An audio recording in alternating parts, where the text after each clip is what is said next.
Welcome to another edition of the MDM podcast. I'm Mike Hockett, our executive editor. Brilliant, Wisconsin-based OEM fasteners distributor Endries International has seen substantial expansion in recent years as its 2022 revenue jumped over 33% versus 2021 on the strength of both organic growth and bolt-on acquisitions. CEO Michael Knight took over leadership of the company in December of 2022 after a long tenure in the electrical components market, and he's the featured guest in this podcast episode. Knight and I discussed his learning curve in his market career shift and the initiatives his company has embarked on, which include both digital and coaching projects. I was also fascinated by Knight's insight on the topic of AI, and why we can expect to hear much more out of Endries International over the next few years. Enjoy. Michael, welcome to the MDM podcast. Mike, thanks for having me. I've been looking forward to this. I've been following your podcast, and I've actually been following MDM, what you guys put out for a long time. So I'm delighted to be here.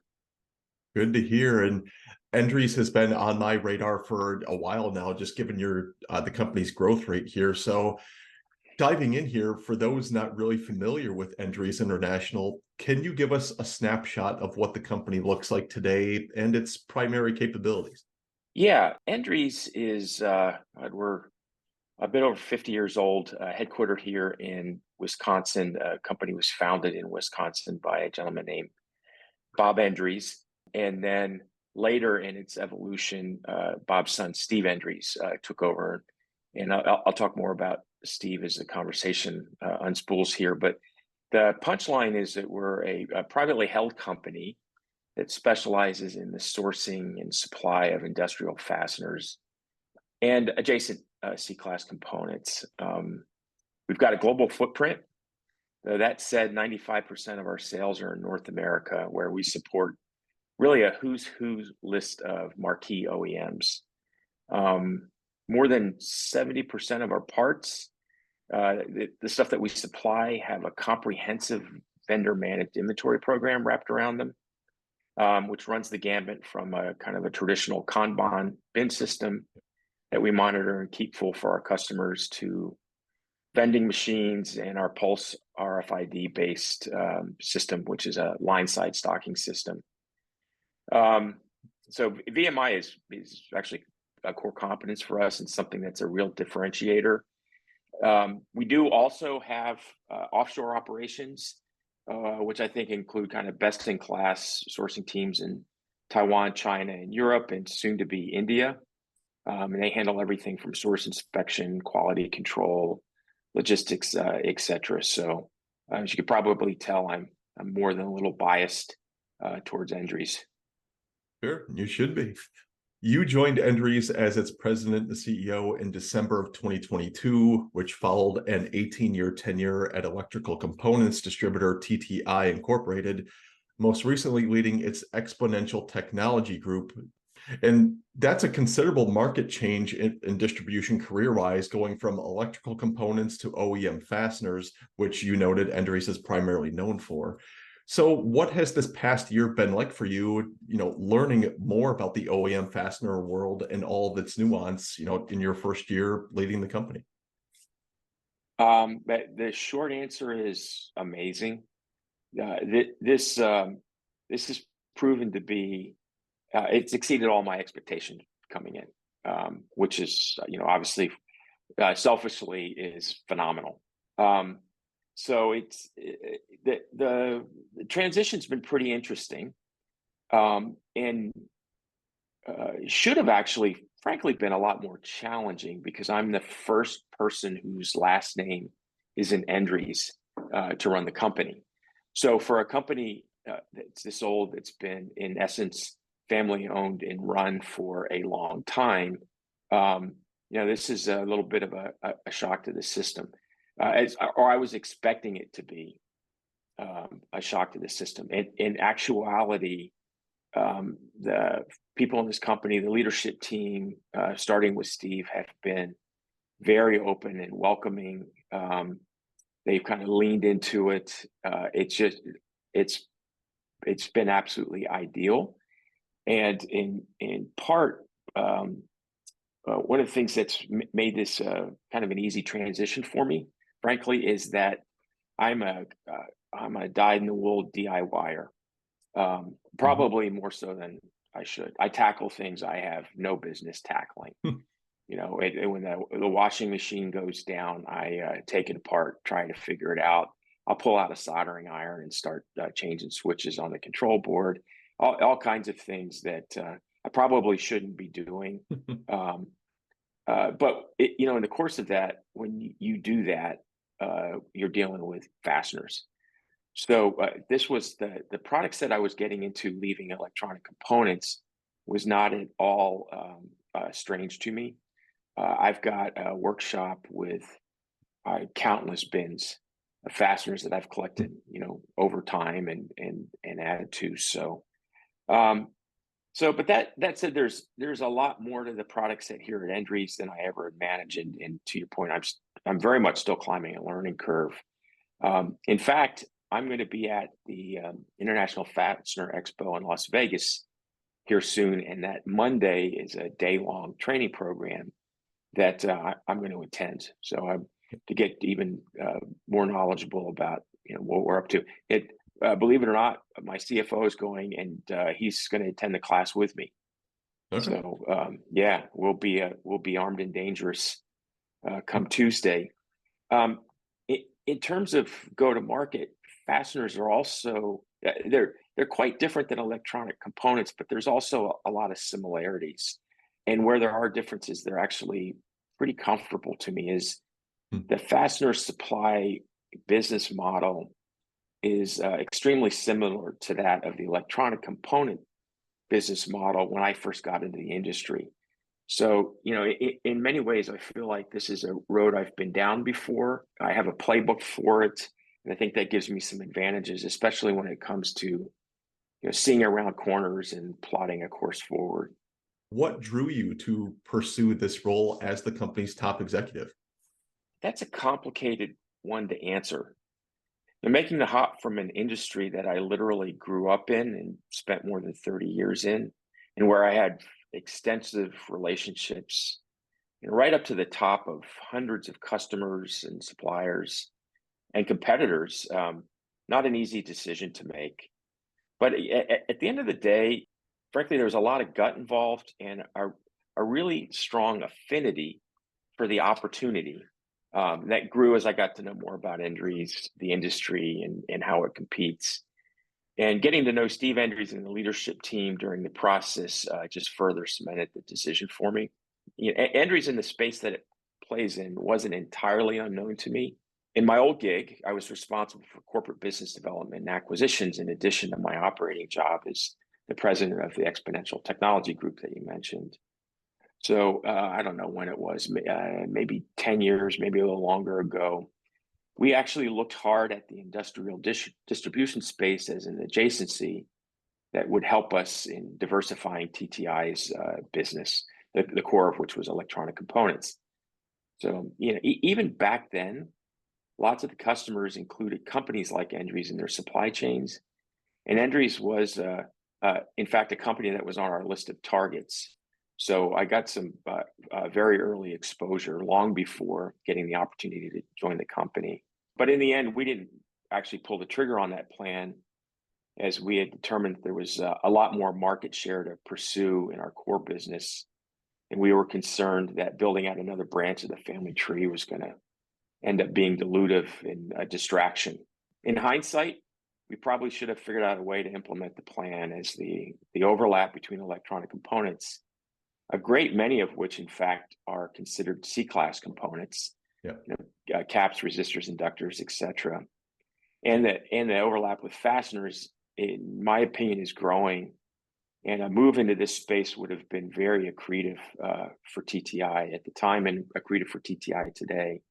Sure. So, but anyway, fast forward to today, and I actually can say, as I said earlier, but I want to emphasize, I've got zero regrets about the hop. This company and the opportunity that I was offered really truly have exceeded my expectations.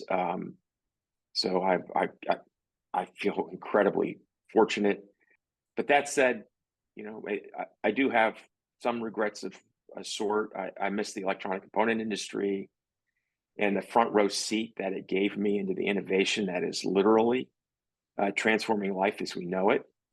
And I really miss the people, the team that I left behind, the friends at customers, suppliers, and competitors. But one of the great things about technology these days, it makes it even easier than ever to stay connected. And here I am 8 or 9 months into this, and I'm. It takes a little bit of extra work, but it's really worth it. And I'm Yeah. still very close to the people in my old industry, and to the point that occasionally I'm able to speak at industry conferences, um, which gives me a chance to stay in touch personally with people. But yeah, it was not. It's an interesting question, Mike, because this was not an easy decision. This was a biggie for me. Oh yeah. Yeah, thanks for that background. Like you said, there is that natural overlap between electrical components and fasteners, and just given the electrification of industries in general, I only assume that blending is going to continue here. We touched on this a bit ago. You succeeded Steve Endries as CEO of the company, who led the company from 2004 to 2022. And Steve is the son of the company's founders, Bob and Patricia Endries, who started the company back in 1970. Steve is now the chairman of the company and the head of strategic partnerships, along with leading Endries' M&A program. So how helpful has that been in your first year to have Steve there, whether it's for advice, market knowledge, or just anything else that helps you be as effective as possible? Yeah, incredibly helpful. Be impossible to overstate how helpful it has been and continues to be. Steve's industry knowledge and experience is something else, and it goes without saying. Those are things that don't happen overnight. It takes time to get that level of experience. So it's earned the hard way, living in the trenches. So to have the benefit of that is just it's phenomenal, extremely important. And my taking on the day-to-day responsibility for managing and operating the company has freed Steve up, as you pointed out, to focus on the acquisition side of our growth strategy. And he is absolutely the perfect ambassador for this company. Besides having literally grown up in the industry, he's lived the journey that the owners of the companies that we have acquired and would like to acquire have lived. So it's easy for him to genuinely connect with potential sellers, especially if they are the founders. He's been in their shoes multiple times, first selling Endries to Ferguson and then to a private equity firm. And then at the end of 2018 to MSD Partners, Michael Dell's investment firm, who's our current owners. And throughout that time, Endries has been acquiring businesses that look like ours and share our values. So, and at the heart of those values, and we are a very humble and low key company. And I suspect most people don't realize how many companies we've actually acquired. And there are literally hundreds of associates in Endries today that came through acquisitions. They're still with us. They're thriving. I mean, it's a perfect reference point when we're talking to a company that is considering selling. If the owner is concerned about the fate of the company they built, and frankly they all are, and concerned about their people, I think what they see in Endries is really attractive, and we can point to people in the company that came through acquisition who are building careers here. We can point to companies that we've acquired that are growing faster and doing better than they were on their own, taking advantages of some of the synergies with an organization of our size. So it's pretty impressive. And Steve's at the heart of all of that. Right. And further on the acquisition side, you joined the company just after it had completed 3 acquisitions during 2022, which were Old Dominion Fasteners, Storeroom Fasteners, and Alliance Nut and Bolt. So did that make your first year all the more hectic in terms of all the moving parts involved with integrating those 3 businesses, as you're getting up to speed? Not as much as I would have thought. So the team here has a lot of experience onboarding acquired companies and the teams that come with those companies. And the three you just mentioned, first class teams. So that helps a lot. So I think the secret to this being a successful experience for all involved is compatibility of cultures and business models and an empathetic team on our side that is involved, starting the due diligence process through integration and beyond. And then underneath all of it, it helps a lot to have a modern best-in-class business system, which we have we've been on Infor for our ERP for a long time. And I've seen a lot of ERPs over the years, and I'm really impressed with this one. But it really does facilitate, our ability to transition a business into Endries and get it connected in a way that allows us to start taking advantage of some of the things that we bring to the party, and in turn, taking advantage of the things that the acquired company brings to the party, getting those diffused out through the greater Endries. So yeah, it's and we've got a super team on this, and stay tuned. More to come on that front.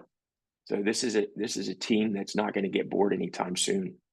You mentioned being able to attend industry conferences and have some speaking roles. And on that note, I really appreciate you being able to attend MDM's Shift Conference this past mid-September in Denver, during which you spoke on a panel discussion on, I believe the session was titled, "What a Coaching Model and AI Mean to a Distributor Staff." And you filled in on that pretty last minute. So definitely thank you for that. And in the prep for that session, you mentioned to me that Endries is launching a major development initiative that invests in what you guys are calling Endries Leadership University, which includes coursework on coaching.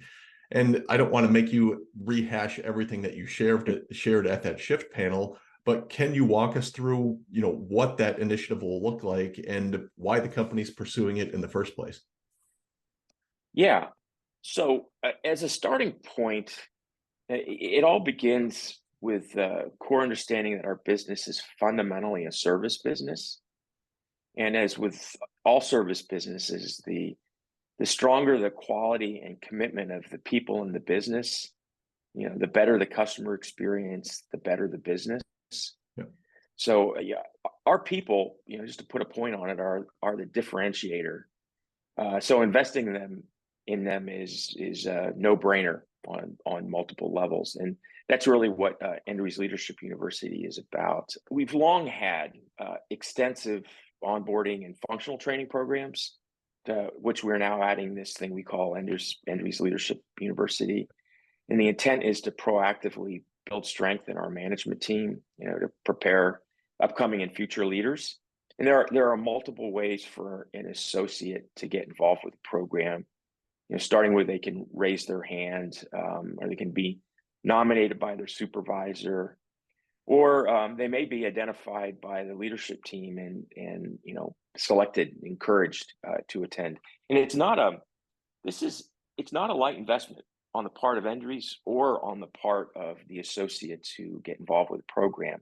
It stretches out over months and involves material that we've outsourced, and it involves a lot of training and stuff from subject matter experts in the business. It's a big commitment, but I think it's a really important commitment, and one that perhaps is underinvested in my experience.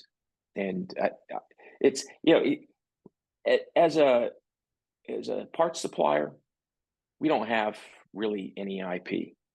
The differentiator really is the people and the quality of the team. A lot of it has to do with the quality of the management team, right? And Yeah.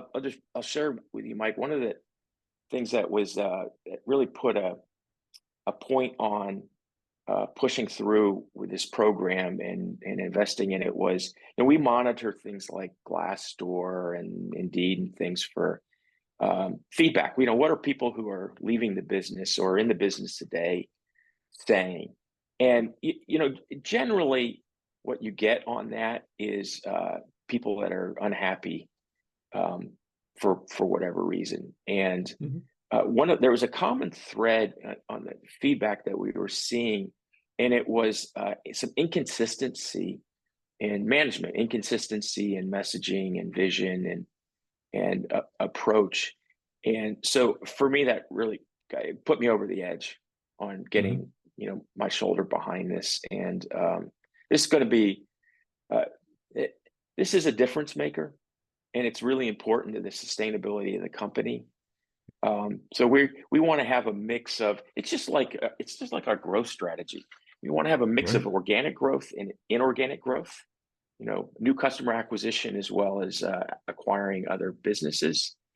And for our people mix, the same. We want to grow organically. The folks are in the business, as well as keep an eye out for talent that aligns well with our culture and values, and add them to the mix, and then invest in them. That's great. And yeah, there's definitely a growing appetite, I think, among distributors for more of these coaching initiatives. So it's great to see that Endries is really leaning into this. And then switching gears to the artificial intelligence front, which is seems to be the topic in distribution and kind of across all of B2B right now. You gave a keynote presentation a couple of weeks ago at the Women in Electronics Association, which was titled Coding Diversity into Technology, which centered on what you described as the dual nature of AI as both a potential creator and destroyer, which includes its susceptibility to prejudice and how infusing diversity into coding helps minimize prejudice in AI. And I'm fascinated by this topic because it really gets into the weeds of really how AI works and how it's only as good as the code and data that humans feed it. So can you elaborate on a couple of the key points you made in that presentation? It's one of my favorite presentations that I do and have done. In fact, this particular version of the presentation was actually created for the very first Women in Electronics Leadership Summit, which was back in 2018. So back then, I was calling attention to the glaring lack of gender and racial diversity in the electronics industry, and highlighting concerns about the ramifications of that diversity desert for the algorithms that are increasingly embedding in the tech that is then embedding in our lives. So since then, AI has mainstreamed and is amplifying the problem. I think we're going to look back on this year and realize this was the year that AI became a prominent reality in our lives and our business, right? I mean, AI has been around for, depending on where you measure this start, at least 40 years, probably longer. Until recently, it hasn't kind of entered the public awareness, and it certainly has now. In fact, when I think back on your conference in Denver, I don't think there was a single session, regardless of the topic, that there wasn't an AI component for it, whether Yeah. it was sales transformation or organizational development things. It's AI is everywhere. Yeah. So to your question though, the presentation that I delivered at the Women Electronic Conference, it was a major update on the original, and the purpose of the presentation is, as I said, to raise awareness and underscore just how important it is that women in particular have a seat at the table. There's loads of research on how diverse teams outperform non-diverse teams, and companies with diverse leadership teams then outperform those with homogenized leadership teams. And there's a growing amount of research about the dangers of unconscious bias of the programmers that are doing the hard coding, um, and what they're doing in terms of hard coding into their algorithms, their biases, and then how those algorithms influence us all.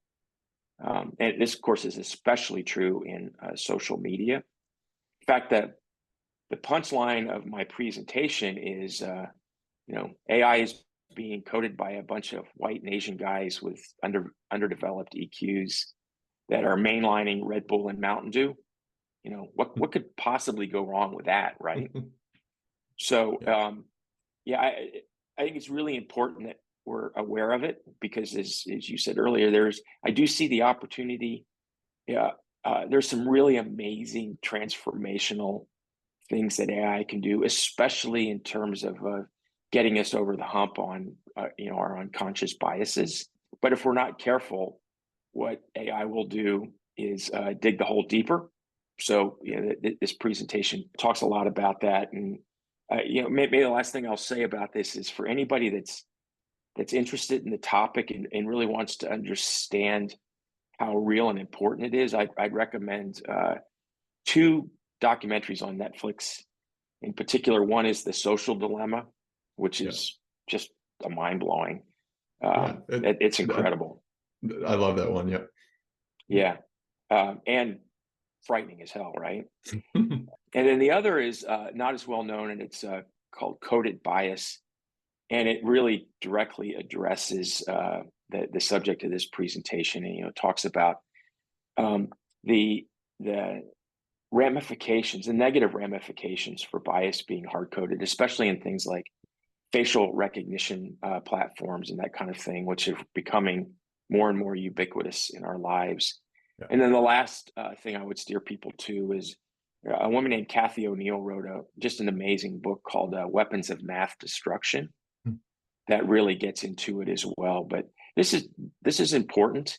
What we're doing, and this is what we're doing is we're allowing the developers of the technology to police themselves. We're depending upon them to understand the ramifications and safeguard against those.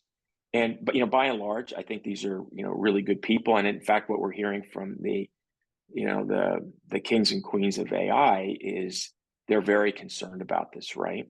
But typically we depend on governments to do this. It's one of the functions of a government is to safeguard society. And the fact of the matter is we are so far beyond what a typical government official can understand or has been exposed to, that we've become even more dependent upon the goodwill and of the creators of this technology. So I think it's up to all of us to be aware of the potential gotchas. Yeah. And key to all of that is an easy way to fix all of this, or not all of it, but a lot of this, Mike, is making sure that we've got diversity in technology, so that we've got women and minorities that are developing the technology. Yep. And I know that there's so many distribution executives that are still kind of struggling to grasp, the concepts of AI and understand the technology and how it can be used. You're already deep into the ethics discussion of it, which I love. It's a fascinating discussion that certainly we're only going to grow for the next few years here, as we're still in the infancy of AI so much, and it's going to be just fascinating to watch where it goes. And AI it's part of the greater digital transformation umbrella that is arguably the biggest topic that we've been covering on MDM over the past several years here coming out of the pandemic. So I'm always interested to ask distribution executives just what their company is up to on the digital side. So are there any recent digital initiatives that Endries has either recently completed or is in the middle of right now? I should set the stage here a little bit. Frankly, we are a little bit behind in terms of our digital engagement with customers, suppliers, and our associates. But we're in full-on catch-up mode right now, and a significant portion of our new fiscal year CapEx budget is committed to projects like modernizing our web presence and tools. We're building out an e-commerce platform, and we're launching the next generation of our Pulse VMI tech stack, which when it gets introduced, this is pretty exciting. It's going to be a full-on Industry 4.0 solution to line-side inventory management. And then related to an earlier part of our conversation, on the people front, we're enhancing our HRIS system to bring in lots of things that will improve employee engagement. It's going to solidify our succession planning process, which is underdeveloped and a bit haphazard. It's probably the kindest way to describe it to this point. and it's going to underpin a lot of organizational development programs that we have going right now. So, yeah, I mean, this is 21st century. Digitization, marketplaces, which we talked a lot about at the MDM conference. There's a lot of stuff going on, and frankly, this part of industrial distribution, my impression so far, Endries isn't alone in terms of Hmm. being behind. So I'm very fixated on this as a source of potential differentiation for us, differentiation with customers Yeah. and suppliers, but also differentiation with our associates. Loads of opportunity here, and we are the capex budget here is going to be 2x what it's traditionally been, and largely because of the initiatives that I'm talking about. So, man, you've had quite the busy first year there at the helm there with Endries. So, yeah, exciting to see. I've always seen fasteners as a particularly hard market to stand out in because it's just about the simplest of all commodity products within industrial distribution. But as you said, Endries has really leaned into its fulfillment solutions as a way to differentiate. And perhaps the coolest such solution that you just noted is Pulse, which is an RFID-based inventory management solution. I know you mentioned it a bit ago, but can you give me an overview of what Pulse is and why it has proven to be such a valuable offering for you guys? Yeah, so this is something that the team introduced in 2016, and it uses RFID technology to scan every single one of our bins that is part of a Pulse system has an RFID antenna on it, and that antenna includes information about what's in the bin. And so what happens is when a bin is empty, the bin gets put into this kiosk that reads the RFID tag and transmits to us a signal that, hey, this particular bin with this part is empty.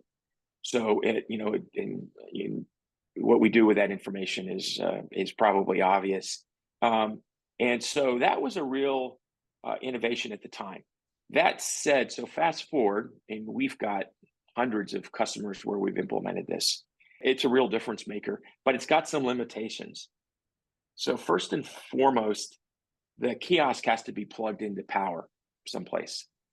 And we're talking about a manufacturing environment. So inevitably what happens is the kiosk is in the way of something. So a forklift has got to get through something, Yeah. and it gets unplugged and moved and then not plugged back in. And people continue to take the empty bins over and drop them in, and nothing's happening. So that's an Achilles heel. The other side of it is we need to get the data out. And the initial version of this was dependent upon being connected through local area network and into the customer's internet connection, so we could get the data out. And more, that's just a non-starter, right? The security issues and getting behind a customer's firewall, not going to happen. So we did build in some cellular technology, but it's a single platform cellular technology, and depending on where the customer is, some of our manufacturing locations we support are pretty remote. So that's a bit sketchy. That's what's, as I mentioned earlier, what's triggered us to start working on the next generation that utilizes the latest and greatest IoT technology. So instead of using kiosks, we've got a really cool way of monitoring the level of parts in a bin and then transmitting it right from the bin.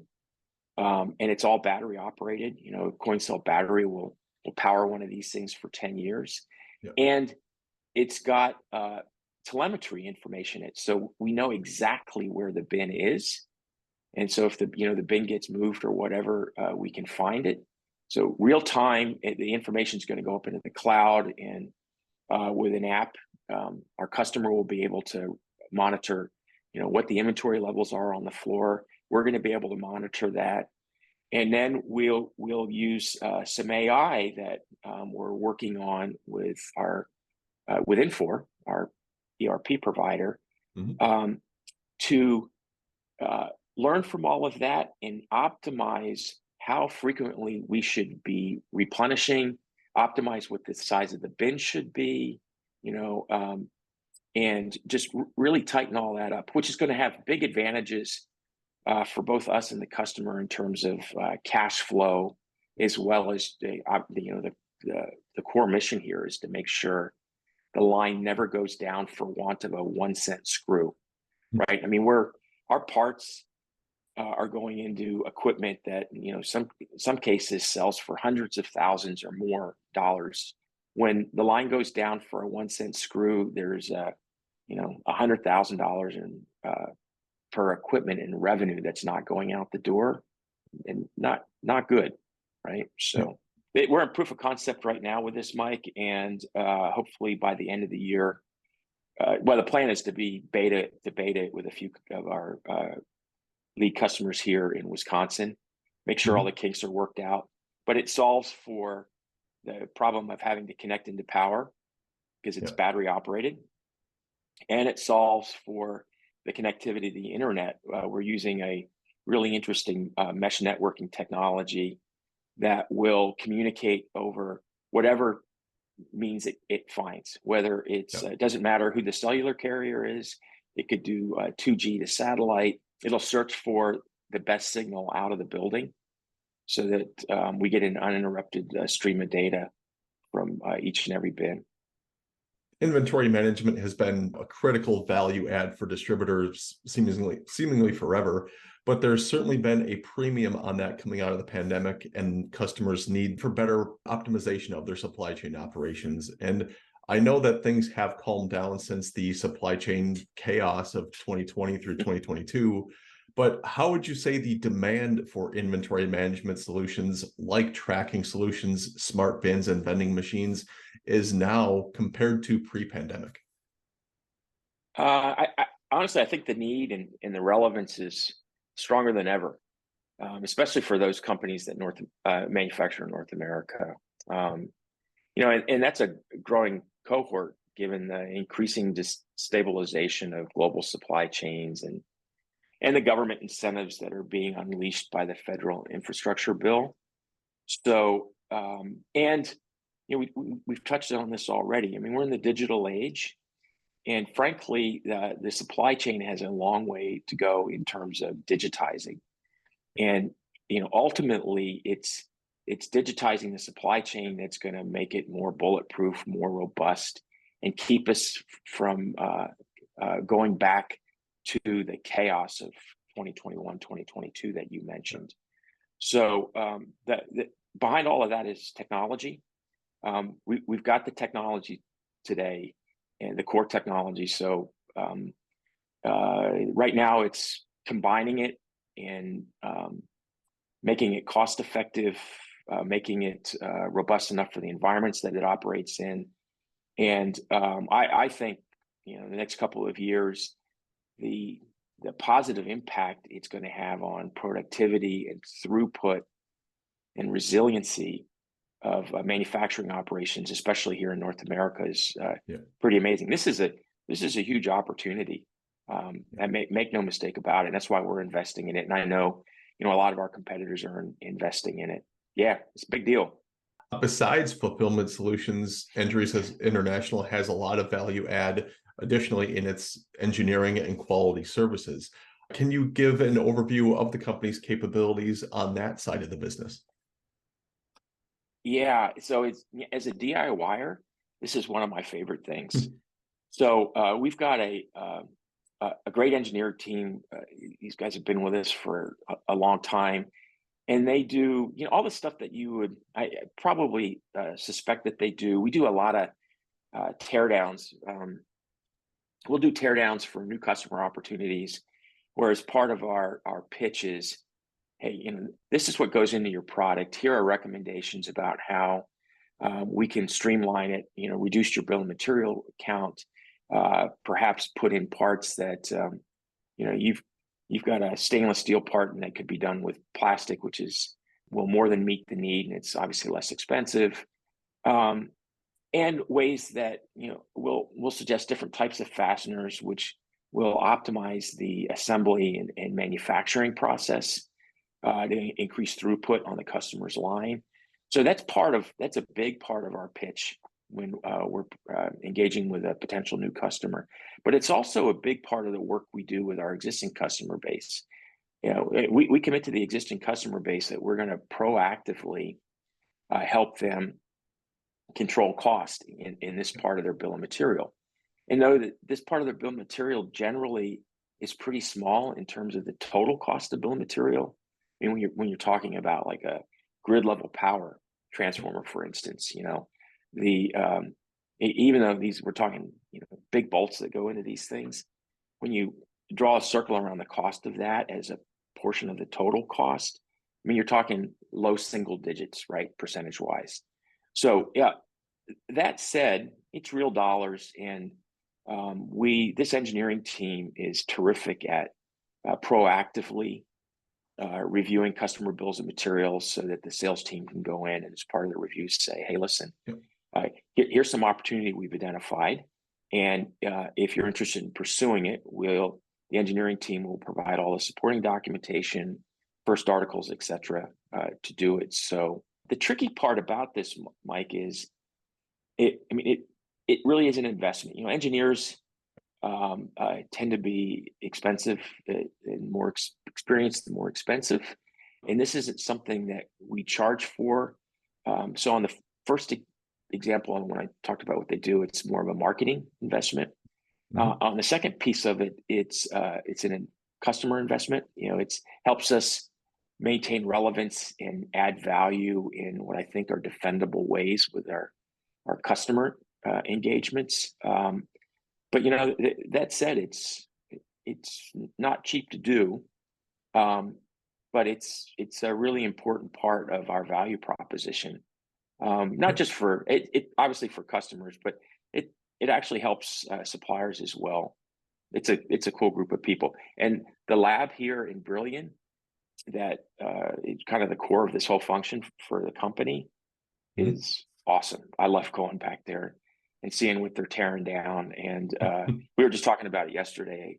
We just did a big tear down for a customer that I think we're going to land here. And the stuff that the equipment's pretty cool. And so I said to the guy who leads that function, I said, you guys are great at tearing this stuff down. How good are you at putting it back together? Because if we can get this stuff back together, I think we can use it. Probably a little more complicated than a washing machine, but yeah. Although you'd be surprised how complicated washing machines are. Touching back on the expansion front, prior to 2018, Endries International's growth was almost entirely organic, at least from what I could search, kind of going back in the Internet archives. It's true. And while organic growth has remained very strong since, the company has definitely been aggressive on the M&A front, completing 5 deals since the start of 2018 as of this recording. And those 5 deals include those aforementioned 3 additions during 2022. So I know you teased this earlier, but as we look to the future, can we expect more M&A expansion out of Endries in the next, 2 to 3 years here? For sure. It's an important part of our growth strategy, but we're not the leaders in terms of score count. But there's a reason for that. We look at a lot of things that, frankly, don't fit. They don't fit our model. They don't fit the model. They maybe don't fit the culture. It's not the right thing for us. It's not the right thing for sellers. So we are very particular about what we think is a fit. And that said, we generally win the ones that line up well with us. Not always. I mean, there's been a couple, quite frankly, in 2023 that were extremely appealing, and we didn't make the cut. But without giving anything away, we've got some things in the works that I'm really excited about, and there's more to come. And as I talked about earlier, having Steve drive this is just phenomenal. It's an important part of our growth strategy, but it's also very important in the industry. One of the things that is appealing to me about this industry is how fragmented it is. Yeah. And I do think there's some benefit to the customers and the suppliers both with some level of consolidation. And I obviously, as I said at the very beginning, I'm exceptionally biased, but I think Endries is the premier consolidator. I mean, I think we're holistically extremely good for the companies we're acquiring, and really, really effective at delivering the value that you should expect out of that to the customers and to the suppliers. So the short answer is, yeah, keep an eye out for press releases from us. There's more of this in our future. Definitely. And then more immediately, we touched on this a little bit, but is there any particular priority or initiative that Endries is looking to accomplish or at least make considerable headway on through, let's say, the first half of 2024? Yeah, actually, a lot of things, and we've touched on a bunch of them, but not all of them. Yeah. We're in month 2 of our fiscal 2024, and which that fiscal 24 for us ends in July of 2024. So your question that's bookend with first half 2024 is perfect, because that's literally our fiscal year, and we're working hard on a lot of stuff that I call needle movers for the business going forward. For the new fiscal year, we've organized our initiatives into 3 areas of focus. First being sustainability, the second being growth, and the third being innovation. I think that innovation bucket is extremely important, and one that in our industry is not perhaps as much of a focus as I think it could or should be. Certainly hasn't, frankly, been here.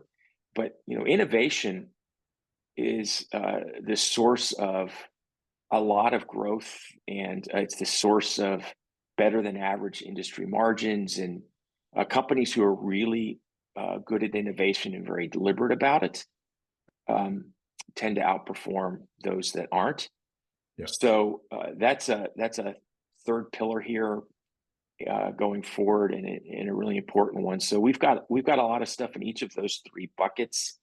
And stay tuned. When we reach the middle of calendar 24, the end of our fiscal, a lot of this stuff will be out in the world, and we'll be out promoting it and taking advantage of it.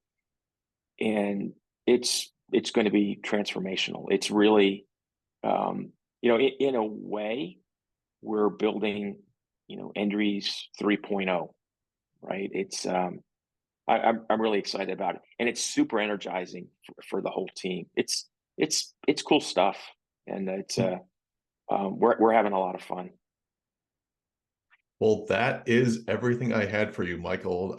Before we sign off here, do you have any final thoughts to share with our audience of fellow distribution executives, whether it's what's going on at Endries, just what's happening in the industry? Any parting words here? Yeah, and I guess only one, and it's I have a lot of optimism and enthusiasm for the future of this business in particular, but the industry overall. The potential is huge. Market's growing. The next 4 quarters are going to be a bit choppy, and I'm not alone in that. I think many of the people that you talk to kind of have the same viewpoint. But beyond that, I see plenty of runway. I see lots of opportunity. So what we are firmly focused on is developing, additional strength and skill sets to, frankly, take advantage of those opportunities to capture more than our fair share of them. So it's a great time to be in manufacturing, especially here in North America. It's just a great time to be alive. This is just awesome. So keep an eye on Endries. We're on the move. Definitely. Well, Michael Knight, thanks again for joining the MDM podcast. I appreciate it. Thank you for the invitation.